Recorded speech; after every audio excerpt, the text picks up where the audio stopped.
ध्यान से, आत्मवार्ता से मनुष्य बदलता है। और जो हम पिछली बार बता रहे थे कि अंतर जगत इस बहिर जगत से भी बड़ा विशाल है, और जब अपन बहिर जगत में आ जाते हैं तो उसको भूल जाते हैं। और कभी कभी स्वप्न में जब अपन चले जाते हैं तो फिर एक अलग दुनिया दिखाई देती है। उसमें कई ऐसे ऐसे स्थान दिखते हैं जहाँ पर अपना कोई परिचय नहीं होता, और फिर कहीं से कहीं चले जाते हैं। जो स्वप्न शास्त्री हैं वो लोग कहते हैं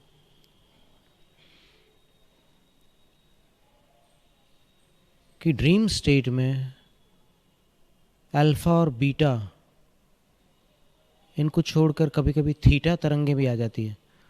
क्योंकि बीटा तो वेकिंग कॉन्शियसनेस यानी जागृति की तरंग होती है मस्तिष्क में, और अल्फा तरंग जो होती है प्रवेश की तरंग होती है। सोते समय जब आप निद्रा में प्रवेश कर रहे होते हैं उस समय जो अल्फा स्टेट होती है वो न जागृति है और न सुषुप्ति है, न ही वो सो रहा है न जाग रहा है। और इसलिए ऐसा कोई भी व्यक्ति मिलता नहीं जो ये बता दे कि मैं 10:22 पर सोया था, 10:22 पर लेटा था, ये बोल सकता है, पर सोया था ये नहीं बोल सकता। क्योंकि सोते समय वो अल्फा में डेफिनेटली जाता है, और अल्फा में जाने पर वो सब उसको होश नहीं रहता है। घड़ी का कांटा कहाँ है वो अल्फा में समझ में नहीं आ सकता। और उसके बाद ड्रीम्स में थीटा तक चला जाता है। कभी ड्रीमलेस जो अवस्था होती है, स्वप्न रहित निद्रा होती है, डीप स्लीप बोलते हैं उसको। उसमें डीप स्लीप में अगर चला जाए तो डेल्टा तक के तरंगे आ जाती है उसके ब्रेन वेव्स की। कोई सपना नहीं दिख रहा, बस सोया हुआ है, आंखें भी हिल नहीं रही उस समय। और आंखें जब हिलती है तो उसको मेडिकल साइंस में REM स्लीप बोलते हैं।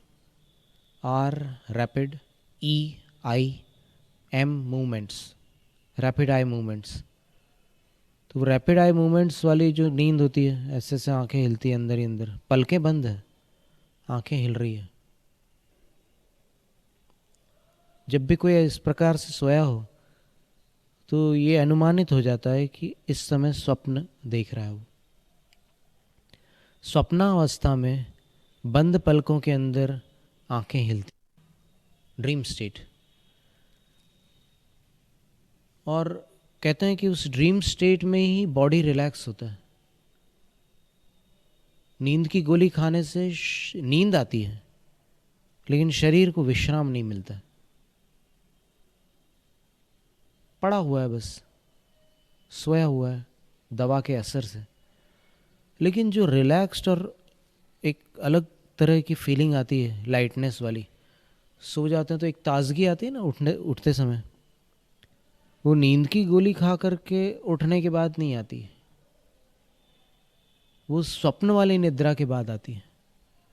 वो भले 20 मिनट की निद्रा हो, वैसे ही 20 मिनट का ही टाइम होता है सपने का, 20 मिनट से ज़्यादा नहीं रहती REM स्लीप। उसके बाद फिर बीच में ब्रेक होती है, फिर दोबारा नींद आती है, फिर ऐसे कई सपने हो सकते हैं एक रात में। लेकिन एक सपना 20 मिनट से अधिक नहीं होता है, ऐसा वैज्ञानिकों का कहना है।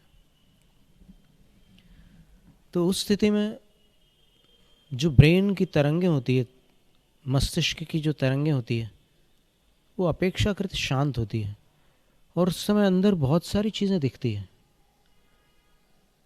और लियोन नास्कॉन एक बहुत बड़े स्वप्न शास्त्री हैं, उनका कहना है कि स्वप्न से ज़्यादा सही जानकारी आपके बारे में और कोई नहीं दे सकता। स्वप्नों का यदि व्यवस्थित अध्ययन कर लिया जाए तो आपको पूरी तरह से पहचाना जा सकता है। अब पूरी तरह से सर्वज्ञ देव जैसा नहीं, लेकिन बहुत हद तक आपको जाना जा सकता है सपनों के माध्यम से। तो फिर उसके लिए फिर ल्यूसिड ड्रीमिंग एक प्रोसेस है। ल्यूसिड ड्रीमिंग का अर्थ होता है कि अपन सोए हैं, लेकिन सोते समय भी कुछ होश है अपने पास। यानी वो ब्रेन को इस तरह से प्रोग्रामिंग करके सेटअप कर लेते हैं कि सोने के बाद जब उठते हैं और नींद चली जाती है, तब वापस उसको रिकलेक्ट कर सकते हैं अपन कि सोते समय क्या क्या हुआ था अंदर। और इस प्रयोग को करने के बाद, ठीक है, कोई ऐसा कह सकता है कि ये सब फुर्सत वालों का काम है, हमारा तो दिन रात एक करने के बाद गुजारा होता है, ये सब करने की कहाँ हमारे पास फुर्सत है। ठीक है, चलो कोई बात नहीं, आपकी भावनाओं का भी हम आदर करते हैं, क्योंकि सारे जीव यहाँ पर इस संसार में अपना अपना योगदान दे रहे हैं। ये दुनिया एक के भी बिना नहीं चलती, सबकी मदद से चल रही है। एक कम हो जाता तो किसी और को आना पड़ता है उसकी पूर्ति करने के लिए, और तब दुनिया चलती है। इसलिए एक एक प्राणी कीमती है। तो अगर उस जगत को अपन देखते हैं तो पता चलता है कि कभी कभी कुछ स्वप्न ऐसे होते हैं जिसमें अपन उसी स्थान पर 2 बार 3 बार गए हैं सपने में।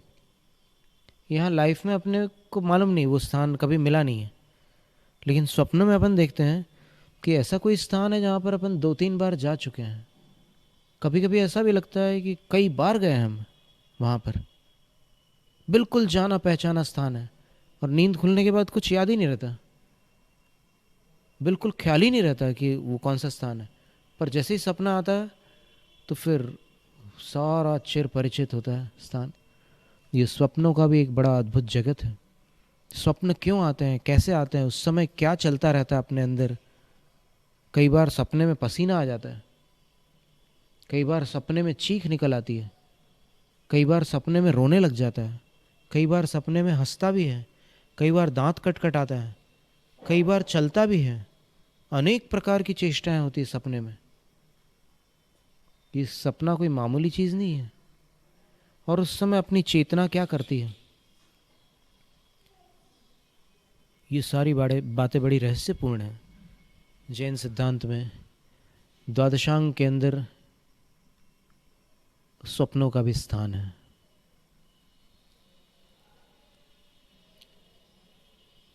षटखंड आगम की जो टीका है उसका नाम धवला है। उसकी 9वीं पुस्तक में नमो अठंग निमित्त कुशलाणम, जो तीर्थंकर के प्रधान शिष्य होते हैं,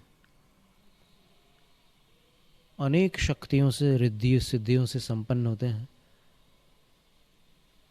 वो उन मुनियों को प्रणाम कर रहे हैं जो इसके जानकार हैं। वो स्वयं भी जानकार हैं,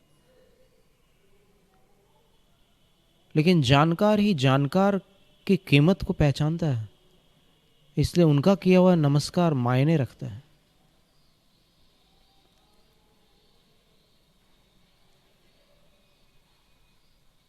स्वप्न के माध्यम से बहुत कुछ जाना जा सकता है। तो उस समय अपन क्या कहते रहते हैं, अपने सपने में भी अपन शांत तो रहते नहीं, कभी कुछ ना कुछ चालू ही रहता है। कभी कभी जहाँ गए थे उन स्थानों पर हो आते हैं सपने में, कभी कभी जहाँ पर नहीं गए वहाँ भी चले जाते हैं।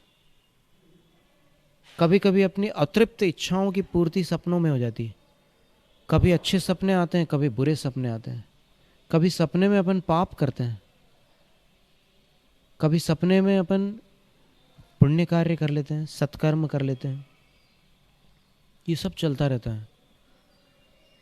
कई बार जीवन में जिस चीज़ का अवसर मिलता है वो तो सपने में आती नहीं, और जो अतृप्त इच्छाएं हैं अपनी, उनकी तृप्ति अपने को सपने में दृष्टिगोचर होती। बड़ा विशाल जगत है।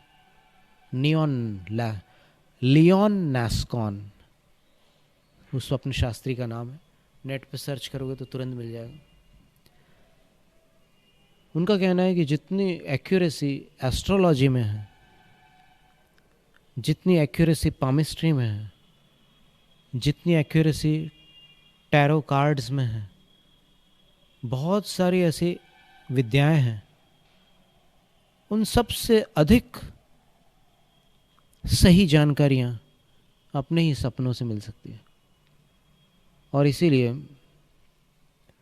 ब्रह्मचर्य की एक रिद्धि होती है जिसका वर्णन मूलाचार प्रदीप में आता है कि उस रिद्धि को प्राप्त करने वाले जो साधु है, साधक है, तपस्वी हैं, उनके अंदर स्वप्न में भी वैसी निर्मलता बनी रहती है जो जागृति में वो बना के रखते हैं पुरुषार्थ करके। वो जब उनके अंदर वो पवित्रता एक सीमा को पार कर जाती है तब वो शक्ति प्रकट होती है कि स्वप्न में भी उनके अंदर वो पवित्रता बनी रहती है। बहुत सारी परीक्षाएं हो सकती है लेकिन वो ठीक है। एक ऐसे बगीचे पर उन्होंने ताला लगा दिया है जहां के फूल दिख तो रहे हैं लेकिन न तोड़ने का विचार आ रहा है, न सूंघने तक की इच्छा हो रही है। बस ठीक है, दिख रहे हैं, कोई बात नहीं। ब्रह्मचर्य विकारों को दबाने का नाम नहीं है।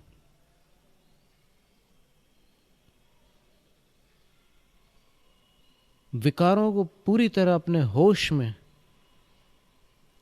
जागृति के साथ जाना कि मेरे अंदर ऐसी स्थिति में या ऐसी घटना देखकर या ऐसे चित्र देखकर या ऐसे गीत सुनकर या ऐसी आवाज़ें सुनकर कुछ इस तरह के विचार आते हैं। वो मेरा लक्ष्य नहीं है लेकिन आ रहे हैं। अर्ज, अंग्रेजी में उसको अर्ज कहते हैं, आवेग।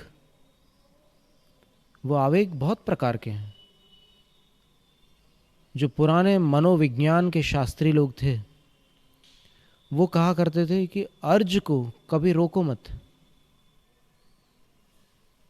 क्योंकि वो एक एनर्जी है, एक ऊर्जा है। रोकने से वो समाप्त नहीं होगी, वो कभी ना कभी उभरेगी और फिर तुम्हारे अंदर वही स्थिति बन जाएगी, तुम वही के वही रहोगे, कमज़ोर के कमज़ोर रहोगे। लेकिन जैसा हमने एक बार पहले भी कहा था, मॉडर्न साइकोलॉजी के एक बहुत बड़े विद्वान हैं विलियम वॉकर एटकिंसन। उनका कहना है कि delay a passion and it will fade away. आवेग की पूर्ति न करके उसको टालते वो विलीन हो जाएगा। साधना मार्ग में यही शिक्षा दी जाती है। बड़े बड़े जो साधक होते हैं, बड़े बड़े जो गुरु होते हैं, जिन्होंने मन को काफ़ी कुछ वश में कर लिया होता है, वो यही कहते हैं कि इच्छा की पूर्ति करने से तुम बलवान नहीं बन सकते। दुनिया अपनी इच्छाओं को पूर्ण कर रही है, किसको मनोबल की प्राप्ति हुई है। और जहाँ कठोर साधनाएं कराई जाती, चाहे वो खेल जगत हो या फिर अध्यात्म जगत हो, वहाँ पर इच्छाओं को दूसरी दिशा में मोड़ा जाता है। मन रुकता नहीं है, मन की दिशा भर परिवर्तित की जा सकती है, तो उनको दूसरी दिशा दी जाती है। उन खिलाड़ियों को सब कुछ दिख रहा है कि कौन क्या कर रहा है, मेरा भाई क्या ठाठ कर रहा है, वो सब दिख रहा है उसको। लेकिन उसको ये कहा जाता है उसके कोच के द्वारा, गुरु के द्वारा, तुम्हें वक्त मिलेगा वो सब करने का, सब्र रखो, अभी लक्ष्य की ओर ध्यान दो। अगर तुम इधर रहकर उधर की सोचोगे तो उधर का तुम्हें मिलेगा नहीं, और उधर रहकर इधर की सोचोगे तो इधर का नहीं मिलेगा। अपनी शक्तियों को केंद्रित करके देखो। अगर ब्रह्मचर्य का अभ्यास करना है तो प्रारंभ करो 2 हफ्ते से, फिर 30 दिन का अभ्यास करके देख लो। और स्टुअर्ट सवाट्स्की ने जो 23 साल रिसर्च किया ब्रह्मचर्य पर, उसका कहना था कि हर इंसान को जीवन में 3 महीने का अभ्यास तो एक बार करके देखना ही चाहिए, और उसके बाद फिर 6 महीने का अभ्यास करके देख लो। और अगर आप इन चारों अभ्यासों में सफल हैं तो फिर आप क्वालिफाइड हो गए, आप मन के गुलाम नहीं रहे।